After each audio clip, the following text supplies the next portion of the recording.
Здравствуйте!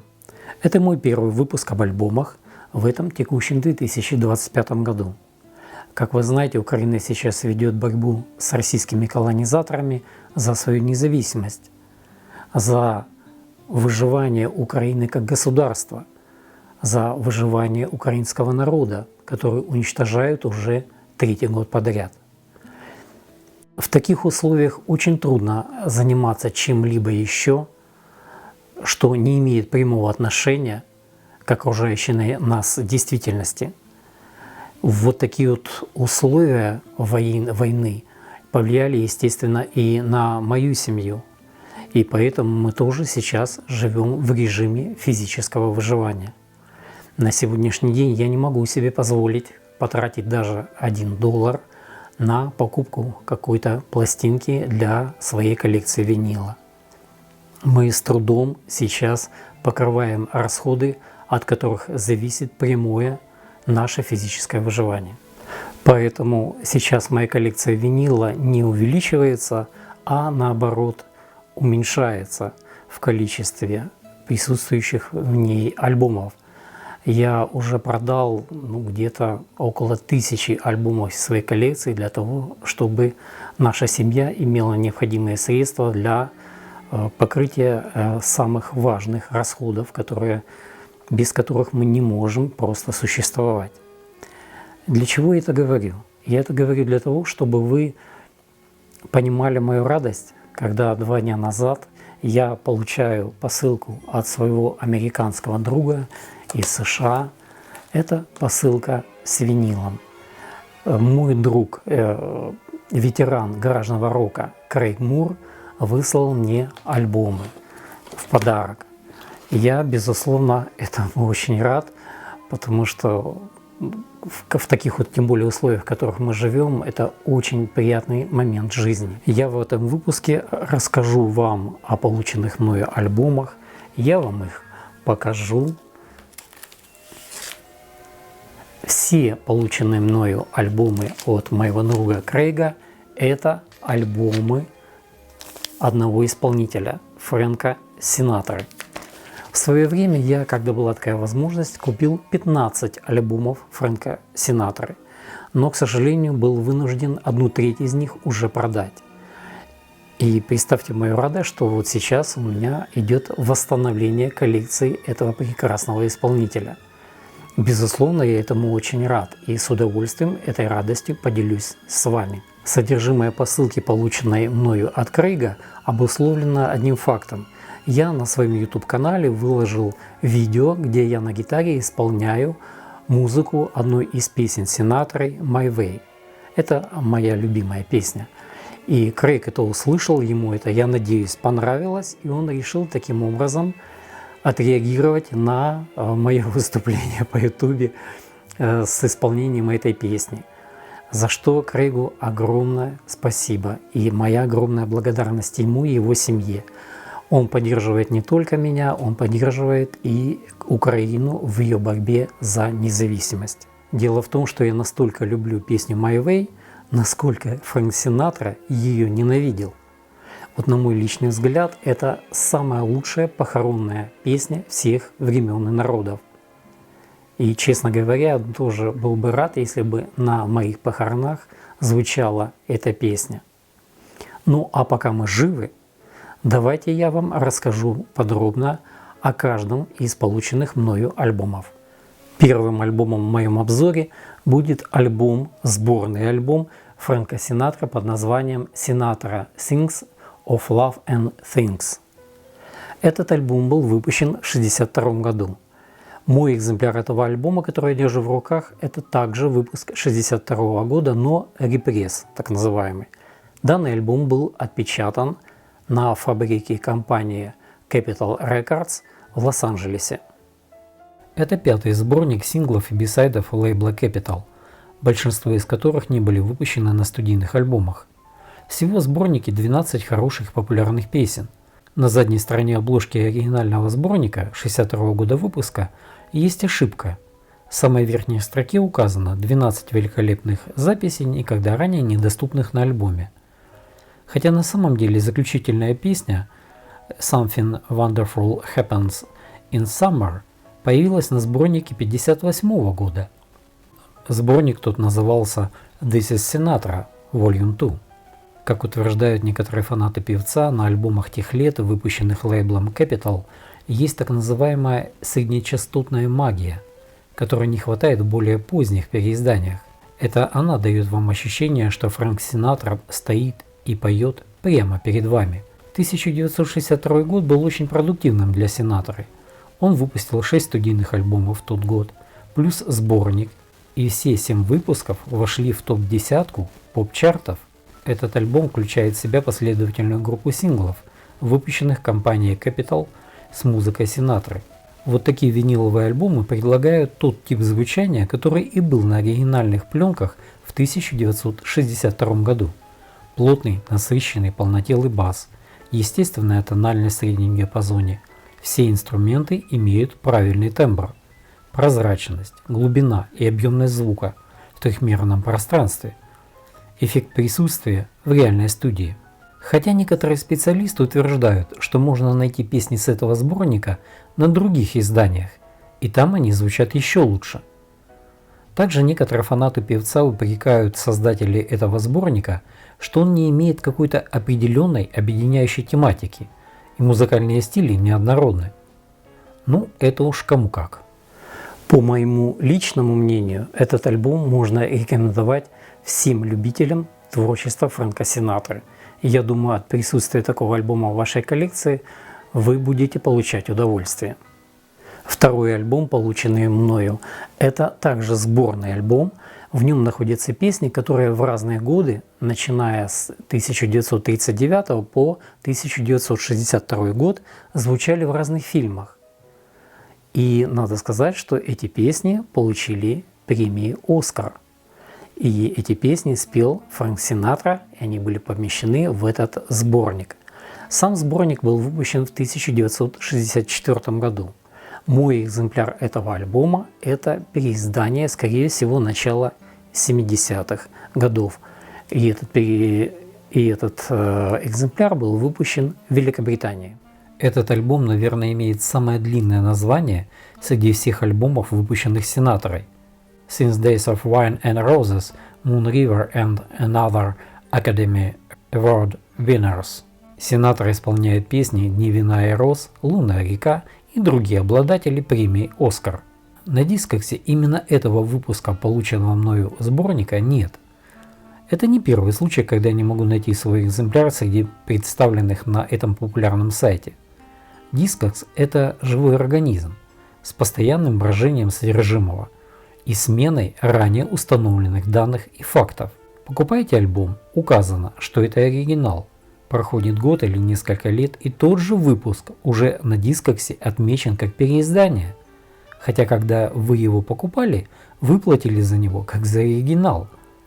И вы хотели купить именно оригинал. Но вернемся к альбому. На самом деле зря этот альбом причисляют к сборникам Синатры. Это полноценный студийный альбом со списком песен, достойных ранее премии «Оскар». Хотя это и все, что их связывает. Да, здесь нет единой тематической направленности, которая бы объединяла песенный материал, как это бывает со стандартным студийным альбомом. Этот альбом звучит больше как сборник популярных синглов. Тем не менее, здесь великолепное пение Фрэнка Синатры, возвышенные аранжировки и оркестровка Нельсона Ридла, песни звездных авторов. Этот альбом содержит то, что не может не заинтересовать слушателей. В 1964 году этот альбом смог подняться на 10-ю позицию в чарте Billboard.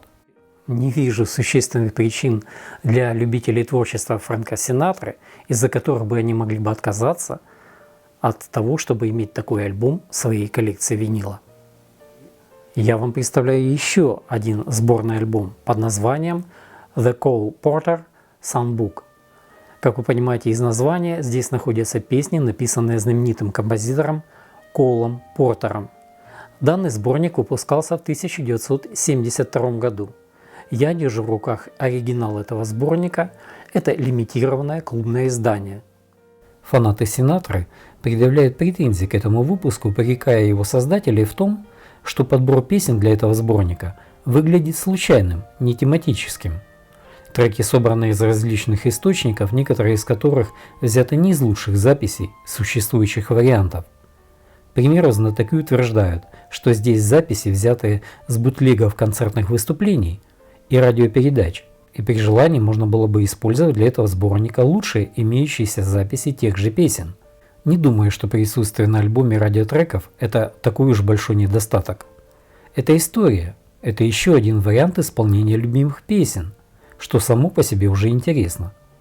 Исполнение Синатрой песен Коула Портера более известно своими интерпретациями эпохи Capitol, хотя все начиналось гораздо раньше. В сборнике присутствует запись песни Night and Day, сделанная в 40-х годах.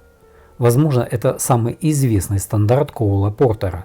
И, конечно, подача на этом сборнике песен с записью на лейбле Columbia с 40-х годов на пластинках с 78 оборотами не будет идеальной по качеству звука. Но этот альбом – это представитель той эпохи. И вот какой эта эпоха была, такой она здесь на альбоме и представлена. Я считаю, что данный альбом – это интересная подборка, и она будет весьма приятна для каждого любителя творчества Фрэнка Синатры. Вполне логичным будет то, что последним альбомом, который я сегодня представляю, будет вот этот сборник под названием Ultimate Sinatra. Данный сборник выпускался в 2015 году.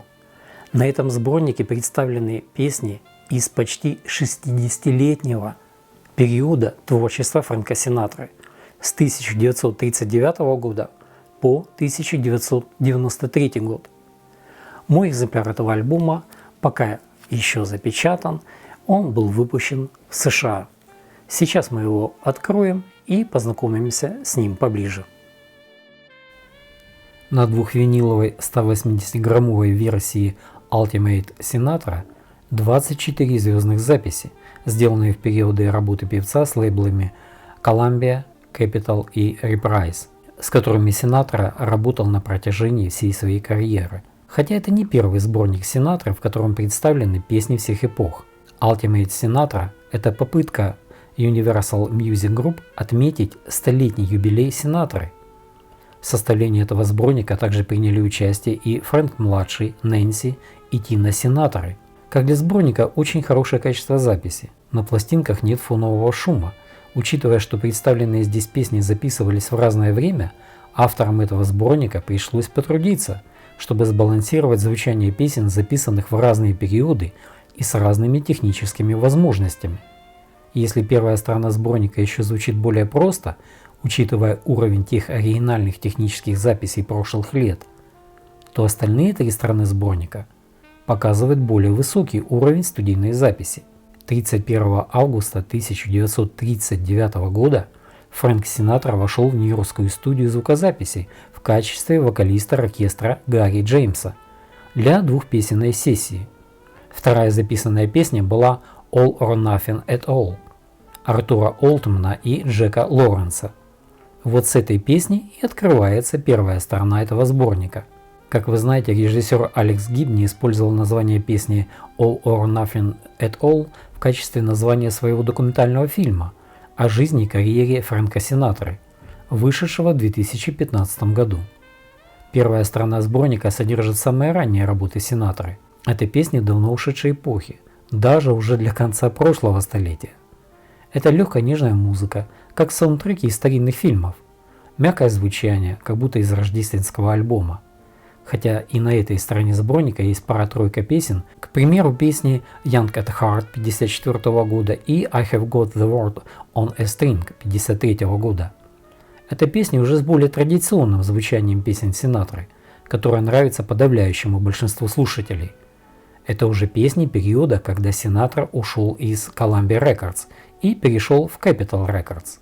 Песни Синатра эпохи его работы с лейблом Columbia многие его фанаты воспринимают более сдержанно, потому что вокальное звучание певца еще не полностью сформировалось до того культового уровня, что мы сегодня понимаем под брендом Синатра.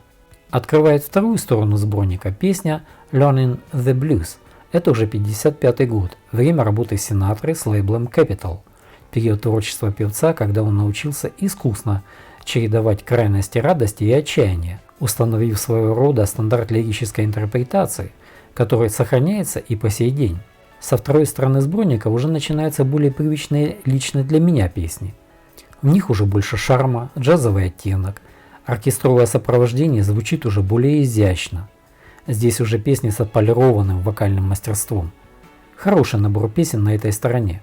Ну, возможно, без одной из них я мог бы и обойтись, и не заметил бы ее присутствия. Но остальные песни заслуженно вошли в этот сборник. Я думаю, что песни третьей стороны сборника знакомы каждому, кто хотя бы просто знает о существовании Синатры. Здесь популярные песни и всемирно известные хиты, которые ассоциируются у слушателей именно с именем Синатры. С одной из таких песен и начинается третья сторона, с манящего трека Come Fly With Me. Третья сторона альбома очень насыщенная и приятная часть этого сборника. Последняя часть сборника, его четвертая сторона, не только не уступает предыдущей по количеству популярных и всемирно известных песен, но и содержит мои самые любимые песни Синатры. Здесь просто эмоциональный звездопад с небес и мурашки по коже. Уверен, что такой сборник будет приятным дополнением к коллекции каждого любителя музыки, особенно почитателям таланта Фрэнка Синатры. Всего за свою жизнь Синатра сделал около 1400 записей. Он получил за свои записи 31 золотой, 9 платиновых, 3 дважды платиновых и 1 трижды платиновый альбомы. Синатра был номинирован более чем на 30 и выиграл около дюжины премий Грэмми, включая 3 в номинации «Альбом года». Синатра также спродюсировал 8 и снялся в более чем 60 фильмах. Как вы помните, Фрэнк Синатра когда-то произнес свой знаменитый тост: «Я желаю прожить вам 100 лет, и пусть последний голос, который вы слышите, будет мой». Что тут добавить? Меня часто в последнее время спрашивают, когда я уже наконец выпущу новый выпуск с обзором того деятельности и творчества того или иного исполнителя и его альбомов. Я могу вам сказать, что сейчас я работаю над таким выпуском. Это будет рассказ о творчестве всемирно известной группы. Они выпустили достаточно большое количество альбомов, объем работы не маленький, но я уже над этим выпуском работаю и надеюсь, его смогу закончить и вам его представить. Ну а на сегодня все. Приятного прослушивания музыки и мира нам всем. До свидания.